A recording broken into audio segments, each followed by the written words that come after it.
Welcome to Adventures in Consciousness, the interactive show that offers expansive conversation with pioneering new thought teachers and personal real-time guided journeys into the imaginal realm to access your soul's wisdom and discover how to live your greater story.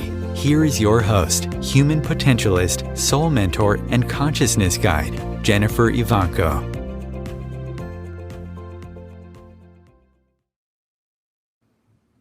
Hello, everyone, and welcome to Adventures in Consciousness, a conversation.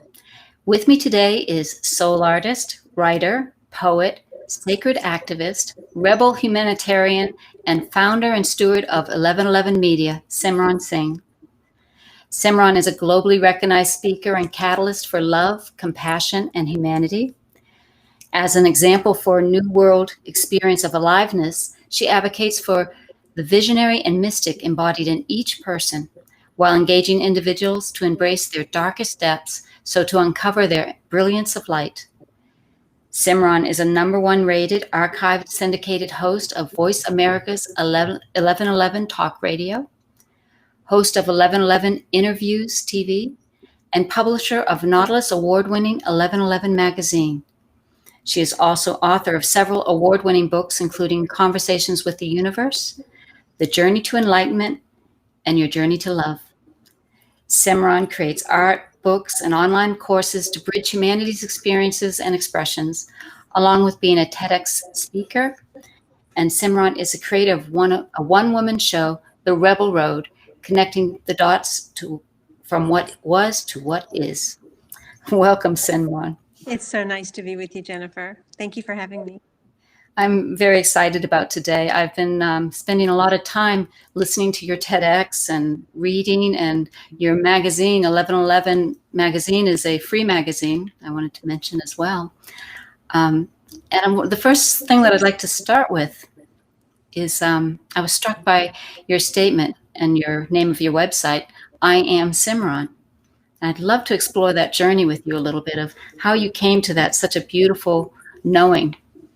Simran is actually my given name from birth.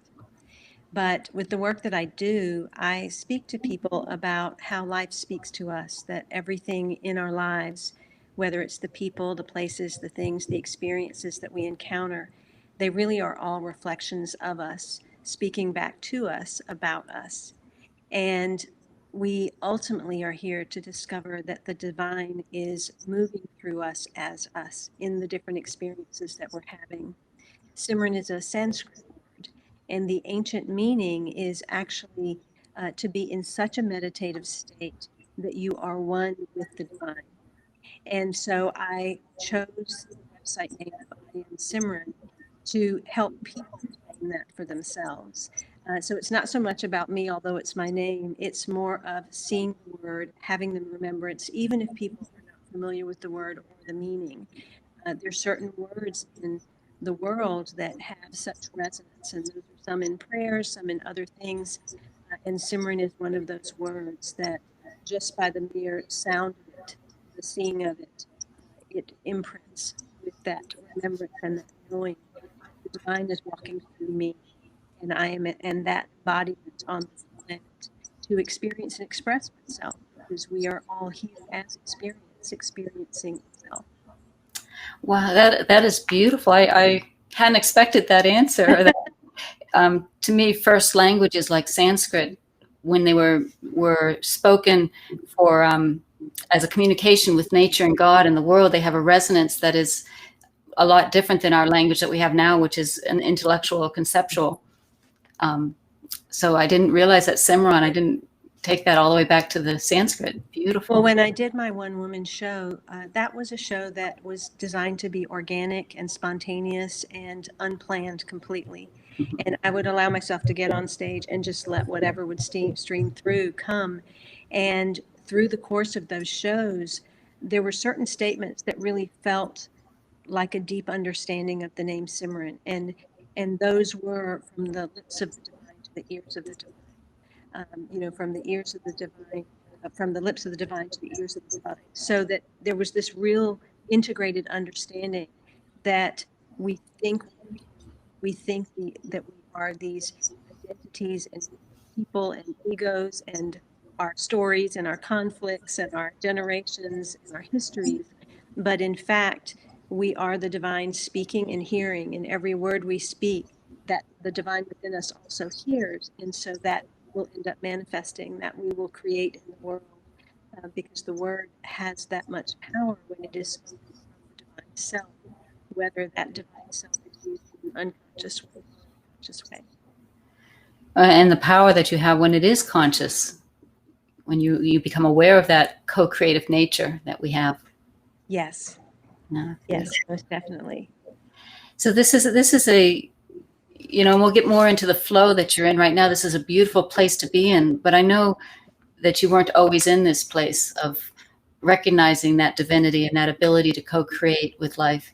Can you tell us a little bit of when it happened, when you became aware of this, of who Simran is?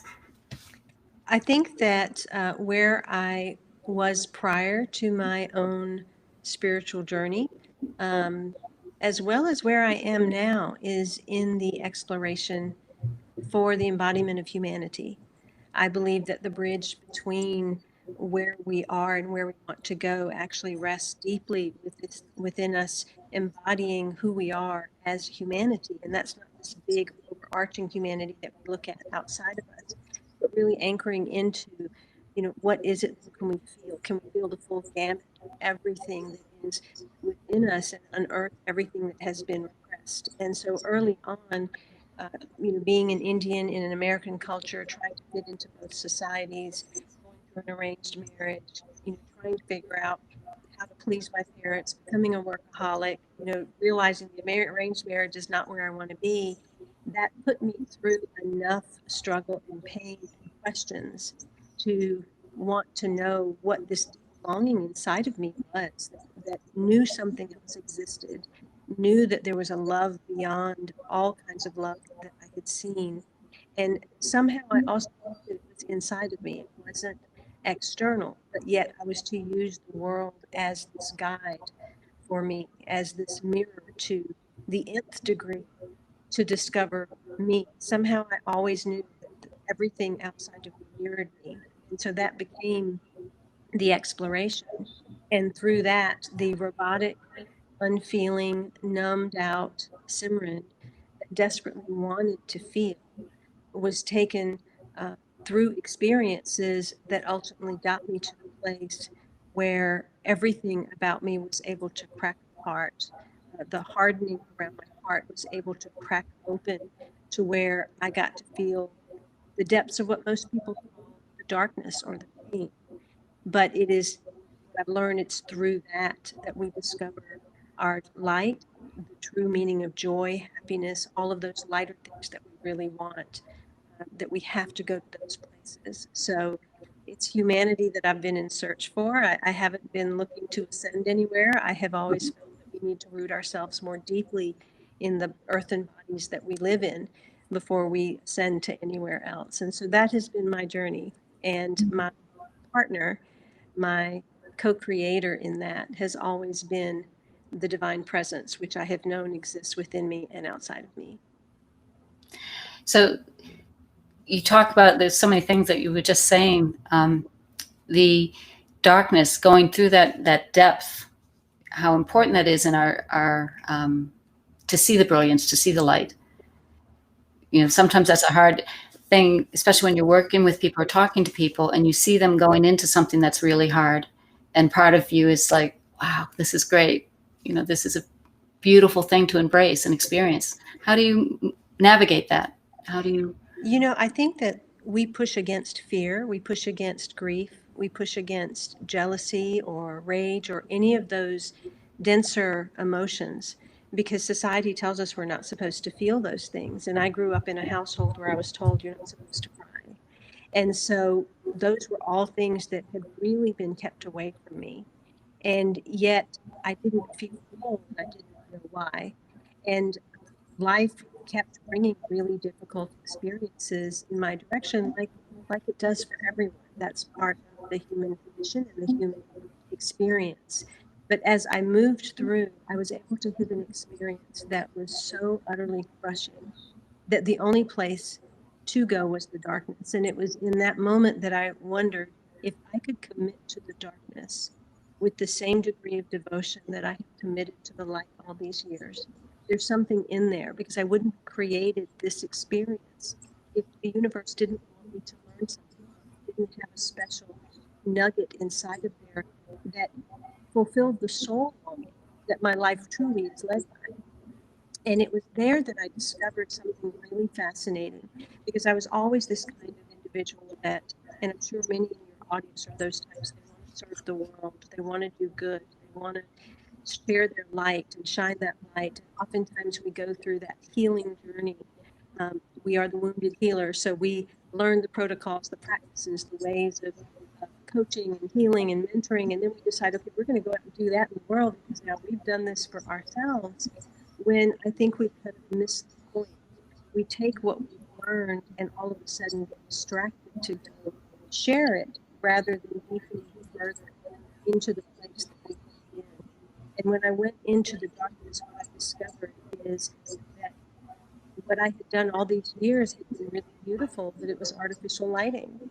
It was the ego's version of light. It was the identity's desire to be seen or to do good or to serve and to share or to celebrate what I had learned up until that point. But by going through the darkness, that was where I discovered only true light will be seen in the darkness. That's when we discover where our real light is. There is a wormhole through grief. There's a wormhole through our rage. And it doesn't come from the type of activism that is the protest and the rioting or the screaming outside. It comes with the willingness to sit inside ourselves, feel the boiling volcano inside that is rage, or to feel the rivers of jealousy, apathy, or indifference that are within our own bloodstreams, or to cry the endless tears of grief that seem like they'll never end, because you're not just crying for yourself, you realize it relates to your mother and your grandmother and all those that came before you until it touches the collective itself. And that's the journey that I went on.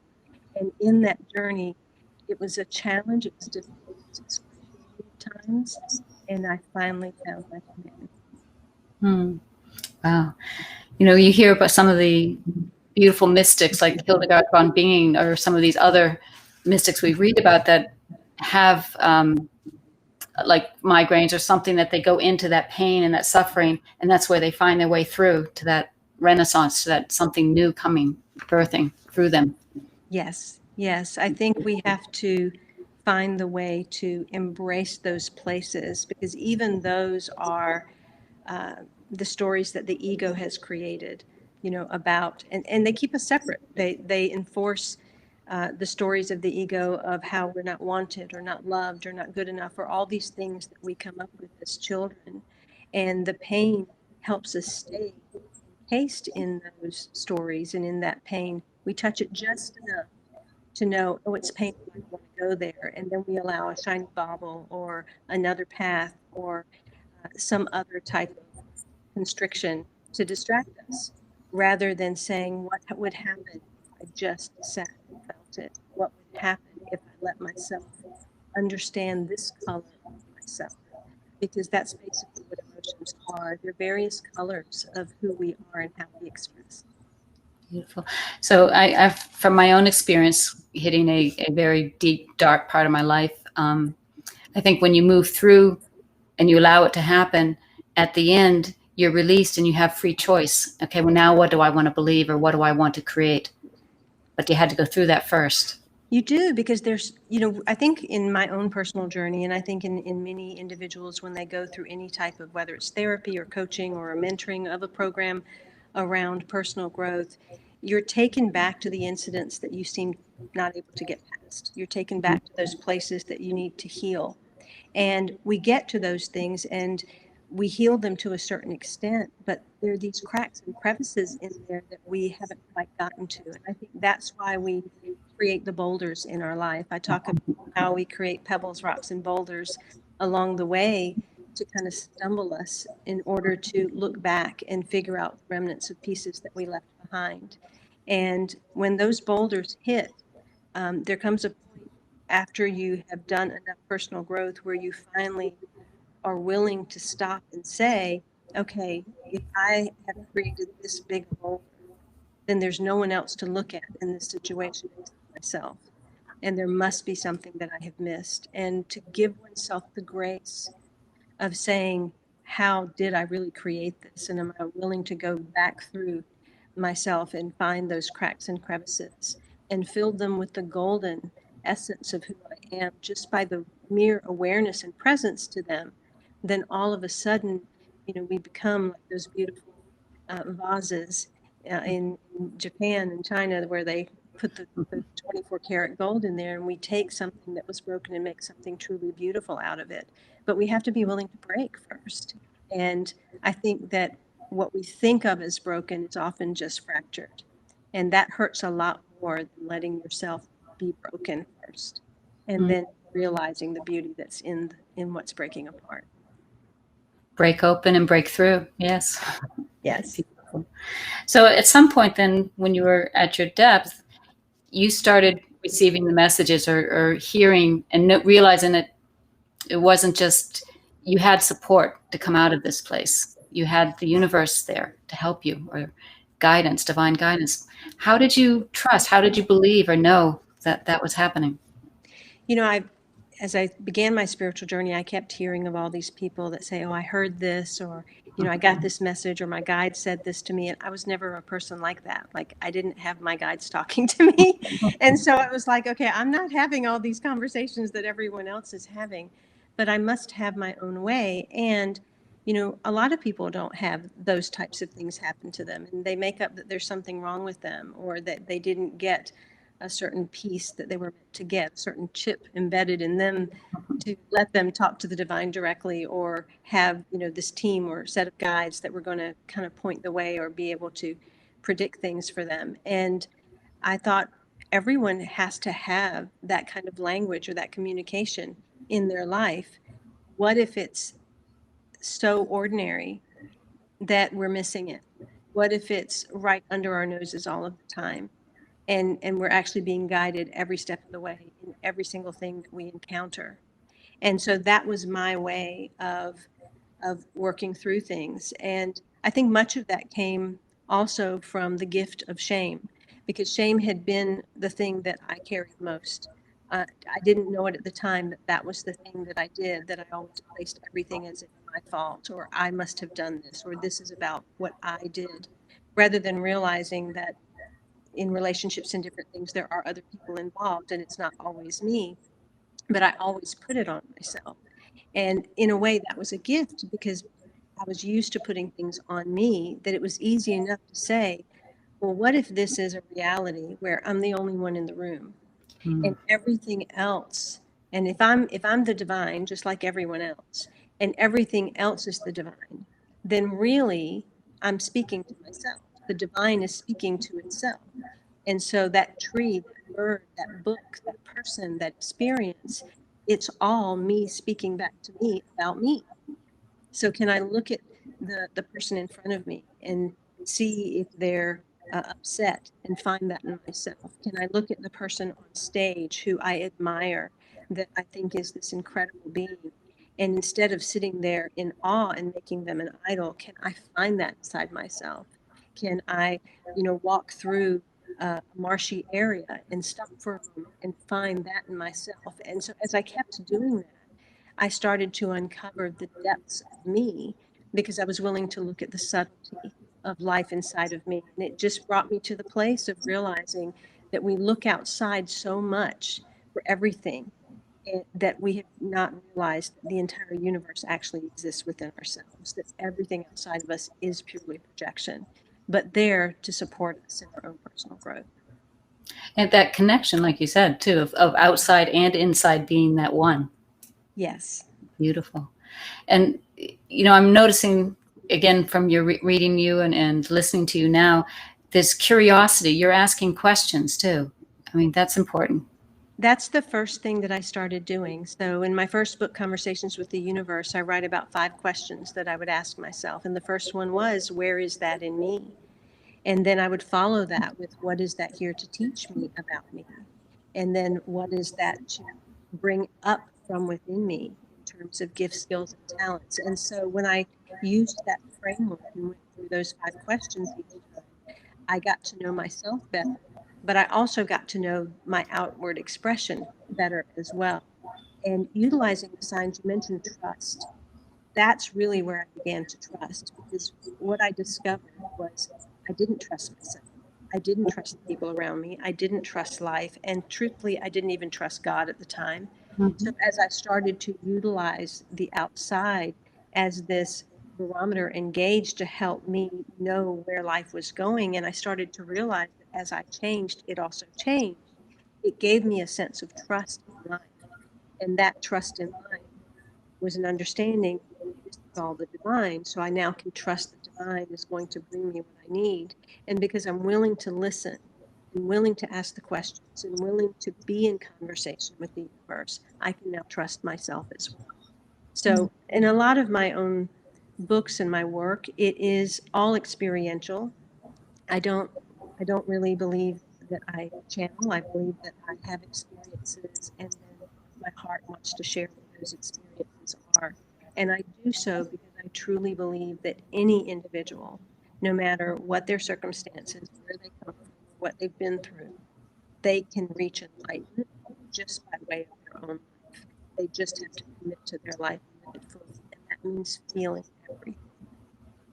And when I read your books or your writings, there's such an authenticity that comes through that it's not just a straight read. You actually, as a reader, I'm sitting there resonating with the words. I want to sit with the paragraph and just let it flow inside of me. So it's more than just a intellectual experience. I find that when I write, that's my final step of integration.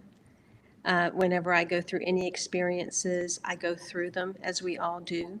And oftentimes when we're going through them, we haven't felt every single nuance or really become aware of every single thing to really glean it into wisdom. I often then sit with it and I go back and witness it. I allow myself to really go back through it to understand as the sacred witness. But the integration comes with writing. And that's how I know that I have fully embodied what I'm talking about, because I can put it into words. And by putting it into words, then hopefully other people can find themselves in it. I'm not a fluff writer. My books tend to go pretty dense into the topics. And so I usually tell individuals when they get one of my books, it's not about finishing the book. It might be a line that you sit with for several days, or it might be a paragraph that you sit with for a couple of weeks, or you may take a chapter and just go over it and over and over it for a month, because there's going to be a lot in there, and it's about you finding yourself in those places. It really isn't about my story in the moments that I share my story. I'm simply the example. No gurus, no teachers, just an example. See, and that's, we spoke about that before, but that's what I love and what I'm hearing. It's not about somebody that's gone through and is already done and then teaches what they've learned. That's the old way. Now it is about us all going through something together and sharing. And as you are completing the book and as I am reading it, we're going through it together. Yes. And a whole new synergy happens when that happens. There's a meeting of our consciousness in some way. Even if I didn't know you were reading a certain piece, there's a way that we find a unity, a unified place in that. And I love how you touch on time in one of your books too. You're talking about, instead of just the linear time, the sideways time. And time has been an interesting piece for me to wrap my head around, because I always have so much deja vu, and yet I find myself circling through old stories all the time, because the mind does that. And yet I've learned to really live my life being as present as possible, because that truly is where time stretches. And I feel like really all things happen at the same time, that we have our bubbles of experience that are all existing simultaneously, whether it was from childhood or whether it's the future, that they really are all happening right now. And the more present we can stay, the more vertically aligned we can become, rather than the horizontal structure of time, which I think, again, that's that distraction place that sends us off. And I like to look at time as a territory. It's all there right now. And we are actually expanding our awareness to be in all of time, just as in all the world around us. I agree with that wholeheartedly. Beautiful. I'm really excited to continue this conversation. We're going to take a quick break and then come back, and I'd like to go more into the conversations with the universe and that experience. Fantastic. Stay with us. You are listening to Adventures in Consciousness, the conversation, and we'll be right back. Real Conscious Connection. Om Times Radio. IOM FM.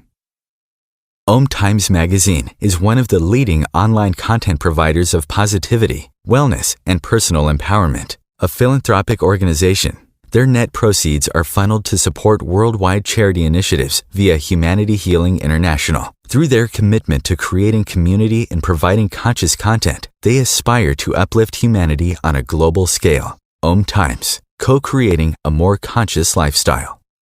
Hello, I'm Sandy Sedgbeer, host of Om Times Magazine's flagship radio show, What is Going Om. My passion is sifting through information, research, and innovations from new thought teachers, speakers, and researchers pushing back the boundaries of what we know about life, energy, metaphysics, and the universe.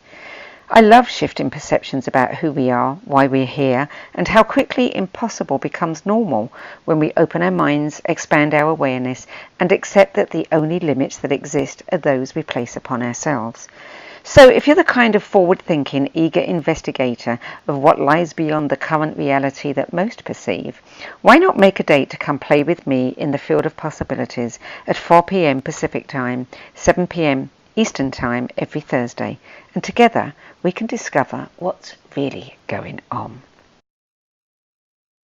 There is no greater mystery in life than you. So why not take a fully experiential plunge into the depths of your being to uncover and retrieve all the secrets and wisdom your soul is crying out for you to know? If you enjoy Adventures in Consciousness, the conversation, you'll love Adventures in Consciousness, the course. Join Jennifer in this unique 13-week series of journeys specifically designed to unlock the mysteries of yourself. Each week, you'll journey progressively deeper into the meta realm where, freed from the limitations of your mind, you'll get to play and explore the inner and outer reaches of your awareness. The next series of Adventures in Consciousness, the course, is starting soon. Find out more and stake your place at JenniferEvanko.com. There was an old woman who lived in a shoe. She had so many children she didn't know what to do.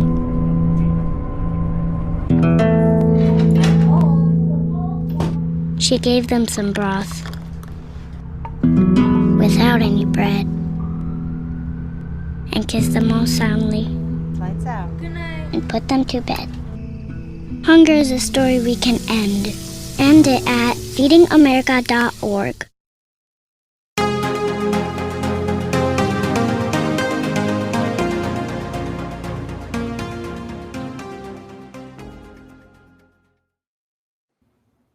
Welcome back. You're listening to Adventures in Consciousness, the conversation, and my guest is Simran Singh. We're going to continue talking now about her book, one of her books, The Conversations with the Universe. And actually, more than the book, we're going to talk about the experiences.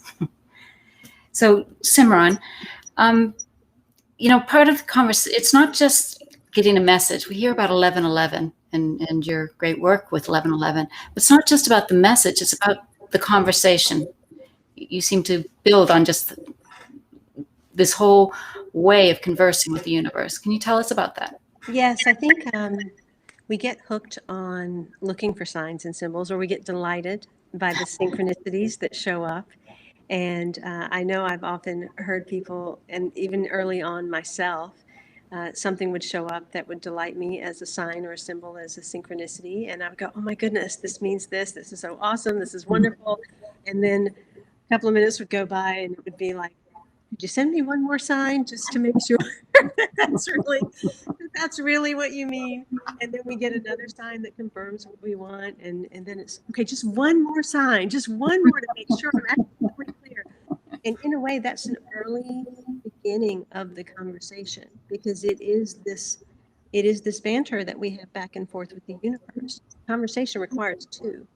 And so often, and we always hear, praying is talking to God, and meditation is listening to God. But this is another version of that. This is being willing to speak with the universe ask for what you want and say where you are and allow the feeling, whatever that is, good, bad, or ugly, allow the feelings to come forth and converse, and then ask for the guidance, and it will show up. And when that guidance comes, whether it's a number, whether it's a certain bird, whether it's a conversation that comes across your path, but the answer will come.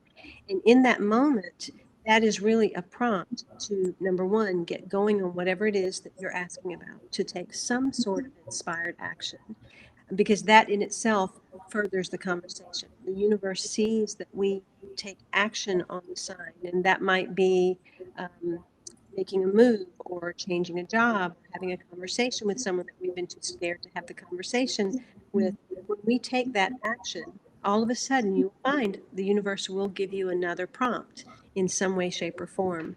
And what I discovered is these synchronicities don't happen once in a while. They're not these magical things that are miracles that show up, and even miracles show up all the time, but they really do take place every single day, and most often in the most mundane, ordinary ways, such as things going on with your car, a flat tire, a pipe bursting, a gift showing up, in the mail, a feather on your path. They can show up in all kinds of ways.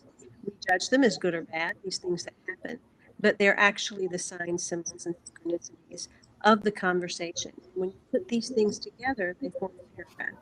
And the universe is speaking to us all the time, every minute of the day, every day of the week, throughout our entire lives. So in the studies, I do a lot with mystery schools and esoteric studies, but we learn that everything is synchronic. Everything is a synchronicity. Everything. Absolutely. Yes, everything. Isn't that magical? That's the beauty of life. And somehow we are not taught that, from the time we're children. I've discovered that, human beings, we're naturally negative, honestly. That's why we have to state positive affirmations. That's why we go on these journeys that we're going on. And when we can accept that that's who we are based on the conditioning of the world and how we have been brought in, then we can shift this place of wonder and excitement and delight to see things from a different perspective, because it's just perspective in the end, right? And so whether or not you believe in signs and symbols and synchronicities, whether or not that's part of your culture or your faith or anything like that, the one truth is it's simply something that continues to guide you. And to me, anything that can cause us delight and wonder in this world, that's where the light is. That's where we can be led. Wow. So it struck me as you were talking before about, this asking the question, show me another sign, show me. It's almost like a child when they first learn a language. At the first words, they're so excited about the word, not what the word can really, do or hear what the response, that they, keep repeating that.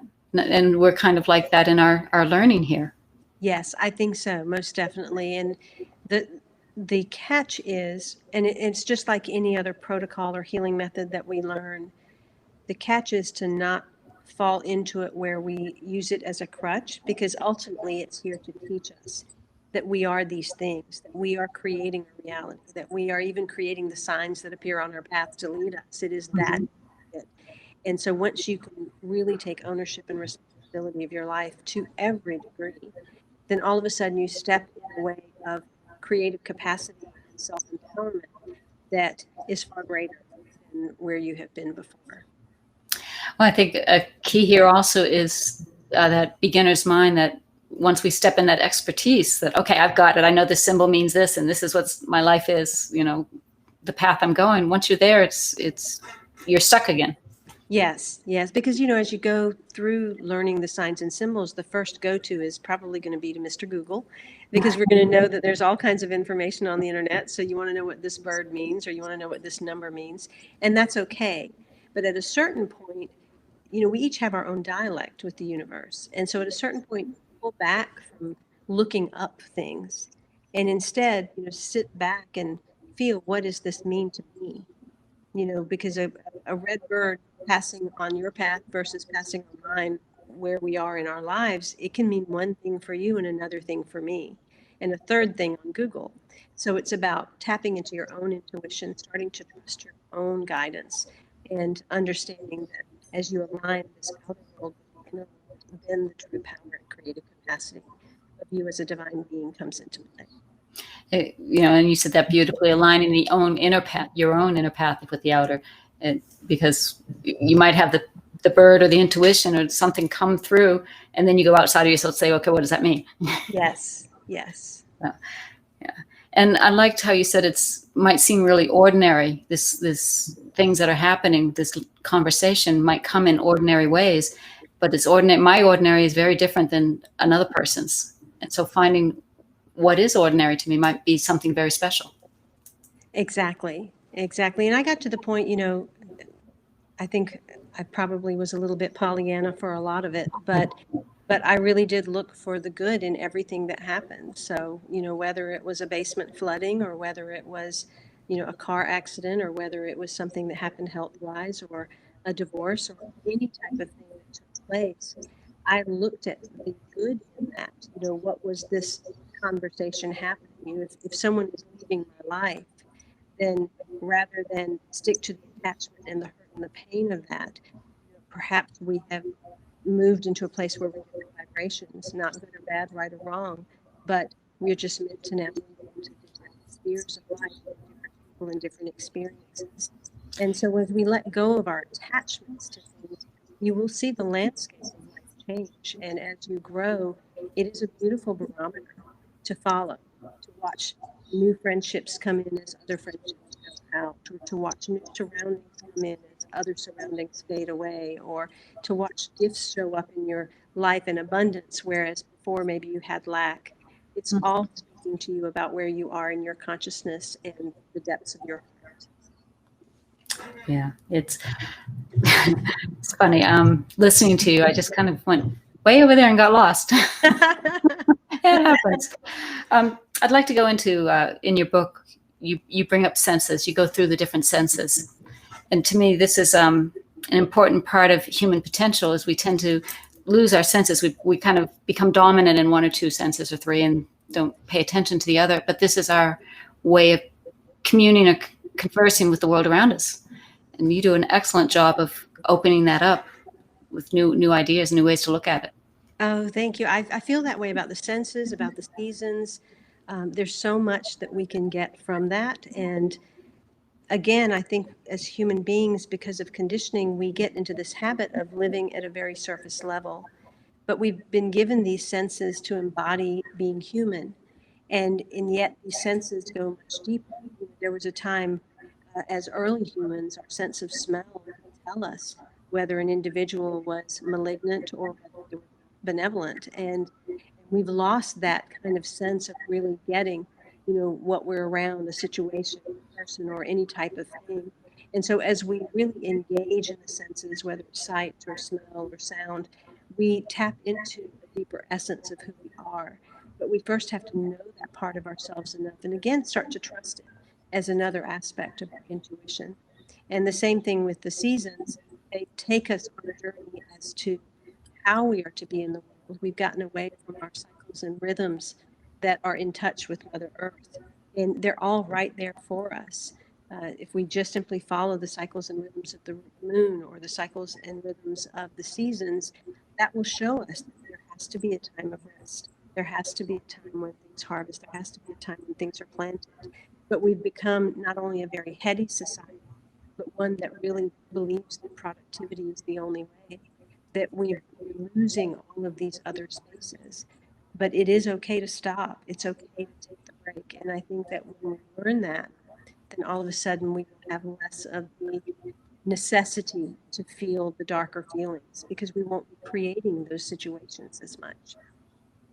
Well, and I think at some point, you were saying before, I know what I was going to say. You were saying before how you thought maybe a little Pollyanna, but you were looking at what was good out of something that was happening bad.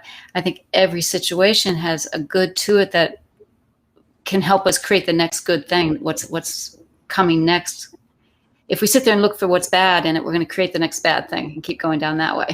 Yes, and truly everything, there can only be good. Like every single thing that happens on the planet really is good. The universe does not judge, does not categorize things as good or bad. Only we as humans do. We stay at the bird's eye view, or the ground level view of things, rather than taking the heavenly view, the overarching one, to understand that there's always a constant balancing happening, a balancing of energies, and that every situation we look at, whether it's politically, whether it is someone's health, whether it is social type of situation in the world, all of these things are going through a process of balancing, and they're connected to something else. And so part of our job as human beings, where we can really be the greatest activists, is rather than being so quick to react and go outside and do something externally, although there's a place for that, it is to go inside and really feel and allow the balancing inside to take place. And when we do that, we'll create it on the outside. And in creating it on the outside, we then are able to allow our genius to bubble up. And when that genius bubbles up, there will be people who their passion and their desire and their fire is to do something about that so-called problem. But it won't be just a bunch of people jumping on a bandwagon because that happens to be the topic of the day. It will be those that are designed to focus on that will, and others that are designed to create in a different way will do that. And through that way, we'll start to head towards that more utopian type of society. Beautiful. Because there's a beautiful complexity if you can step back and see the whole balance, as you said. But we're often caught up in this chaos. What we consider chaos is because we can't see the complexity yet that's there. Exactly. And everything we look at, despite what's in front of us, we're coming at it from our own lens of our childhood wounds. It doesn't matter what's in front of us. And so if we can really get in touch with that, understand I'm being triggered because of some event, let me go find that and heal that first. And then if I still feel like that from a place of inspired action, then I'm going to actually do some good. Otherwise, our energy towards things oftentimes is amplifying the very thing that we want to change. And that's not helping the situation. Yeah. And that's another reason to embrace coming together in groups and collectives, because then we can start seeing those triggers through other people's eyes. Like, I'm being triggered by you. What does this mean? Asking those questions. Yes, absolutely. Yeah, beautiful. There's so much that we could keep going on. And this is just one of her books. We've got two others, and she's got some more coming. Actually, can you tell us a little bit about your 1111 and what you do there? I think that's amazing. Yes, absolutely. 1111 magazine came through me at a time during which I was going through really difficult life changes. And there was an extreme amount of pain. I couldn't understand why love felt so unloving. And in that period of time, I just cried out for the universe to give me some reason to understand what was happening. I didn't want to be on this planet because that was enough. And I was given some images of a magazine, and I heard the words, "Do this now, and others will heal." So this was really a place I started for the opportunity to create beauty again in my life, because there was very little beauty, but also to share my heart. And in that way, it became this life enhancement magazine. I create it and give it away free. It's digitally there on my website all the time, just so that anyone who's looking for inspiration or to see themselves in some of the other individuals that are featured, they have the opportunity to discover more of who they are. You know, as you were speaking, I wonder if sometimes this pain or crisis, when we go through that, it forces us to focus on something, and then that allows us to ask the questions that then help us manifest and come out of it. And it's this learning to focus. Maybe we can do that through pleasure too, or through other ways, not just pain. Well, pain brings us present. Right. It brings us to a moment. It brings us back to our bodies. It brings us to, what's really going on there, or this thought of introspection. It brings us to conversation with the divine, whether it's prayer or meditation or pleading or whatever that is. We come to this place where we're back here again. And if we would learn to be in that place of presence, even through our most joyful moments, we wouldn't have to create these degrees of pain. But I believe that's part of the human condition that hopefully we are growing out of. Right. I've been told pain is just another experience. Yeah. So you are also an artist. I love some of the art I've seen on your website, and that I consider touching that creativity is like touching your soul when you can be inspired and let it flow out. Have you always been an artist? Have you always? No, actually, I had a situation take place about 7 years ago where I had suffered a loss that was, if you could have me experience a loss of this type, that was the biggest thing that could have ever happened to me, that would hurt the worst. And I was going through intense grief. It was the moment that I committed to the darkness and said, I'm going to stay in this grief and stay on the ground and stay in this place until the universe gives me guidance to step out of it. And it was a really profound journey because this commitment was really a commitment to myself and to self-love and to an exploration of the other side of life that I didn't really know because it was so hidden within me. And I also knew people were trying so much to stay away from darkness that it created a bit of curiosity. But through that initial period of intense grief, I believe that my higher self or wiser self knew enough to give me a break because I wasn't giving me a break. That I again got another message to 40 paintings in 40 days. And I'd never painted before. And so I did that, and it was meditative enough that it would give me periods where the crying and the grief would pause. I would paint, and they would be messages in their own right. They would be symbolism that I needed to see. That was not just about me, but also collective. And then I'd go back to my place of presence with whatever I was feeling. And so many of the pieces that came forward were from that. And there's a progression of a story there. It's the creation myth and also the human experience through our conditioning. It's just throughout many of those pieces. So it was both enlightening in looking back at them, but also quite a beautiful way to integrate some of what was happening during a time of deep healing. So this is beautiful that your writing, your books and your poetry is an integration process, and then it's layered with that energy then, so the reader responds to that. And now your artwork is the same way. There's a frequency or resonance to the art that we share. Yes. I believe that we all have all the gifts and skills and talents within us. They're latent, and we just have to uncover them. When I did my one-woman show, I did that as an act of self-love. I wanted to discover who I was beyond who I knew myself to be. I had been this introverted, very shy, kind of kept at home woman in this arranged marriage, and I just went out to work when I had to work. But otherwise, I didn't have friends. I didn't socialize. There was just this really limited experience of life. And when I got my divorce, I thought, who else am I? If I am truly the divine, just like everyone else, then I have everything inside of me. Am I willing to trust and see what can unfold from me that I don't even know that I have? And so I chose to create an 11-month, 66-city show tour that was organic, that I didn't know who was going to come or where it was going to be. And I was just going to get up on stage. And I knew that I'd never been funny in my life. I didn't have a funny look. And I knew I couldn't sing, but yet I wanted to do all these things. And it was this really amazing journey of light and love and experience, because as I went through, there were things that I would say and people would laugh, and I was like, oh my gosh, I am funny. There is funniness in here, or songs started coming through, and I may not have been the best singer the first show or the second show or the third show, but by the 66th show, I actually carried a really good tune. And so I allowed it to be this expression for people to also let themselves off the hook. Because we are taught that you have to be perfect. You have to get the nth degree of something before you can go out and do something. You have to have it so perfected. And yet we're here as experience. So it only made sense to me. I'm not supposed to be perfect the first time. I'm supposed to learn along the way and allow that perfection to unfold towards the end. And so it was a beautiful display of that for myself and for others.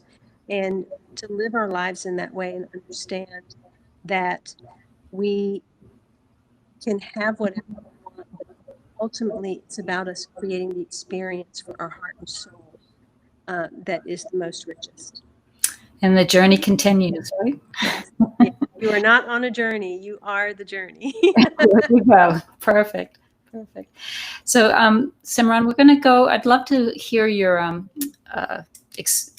reading. This is as you know, my listeners, we do an experience with each show. And this time I'd like to have Simran do one of her readings, and we'll do it with meditation. We are having just a little bit of technical problem with your microphone. So if you want to make sure you're coming close, Simran, for that reading. Absolutely, I will do that. Beautiful.